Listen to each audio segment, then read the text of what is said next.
இந்நாள் இனிய நாளாக அமைய ராமானுஜர் திருவடியை பற்றி பரந்தாமனை அறிவோம். தினம் ஒரு நாராயணீயம்.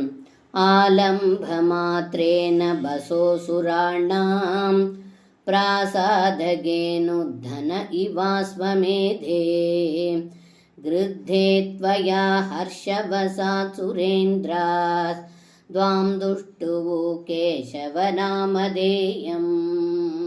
இந்த பாடலுக்கு அர்த்தம்: ஏ குருவாயூரப்பா, தாங்கள் குதிரை வடிவில் இருந்த கேசி என்னும் அசுரனை கொன்றீர்கள். யாகத்தில் யாக பசுவை அவிசினால் மட்டும் மகிழ்ச்சி கொள்வார்கள் தேவர்கள்.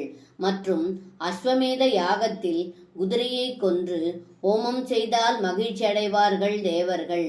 அதுபோல இங்கே குதிரை வடிவில் இருக்கும் கேசி என்னும் அசுரனை கொன்று ஒரு புதுவிதமான அஸ்வமேத யாகத்தை தாங்கள் செய்தது போல தேவர்கள் மகிழ்ச்சி கொண்டு தங்களுக்கு கேசவன் என்று பெயர் சூட்டி துதித்தார்கள் என்று இந்த பாடலில் பட்டத்ரி சொல்கின்றார். சர்வம் கிருஷ்ணார்ப்பணம். ஸ்ரீ குருவாயூரப்பன் திருவடிகளே சரணம்.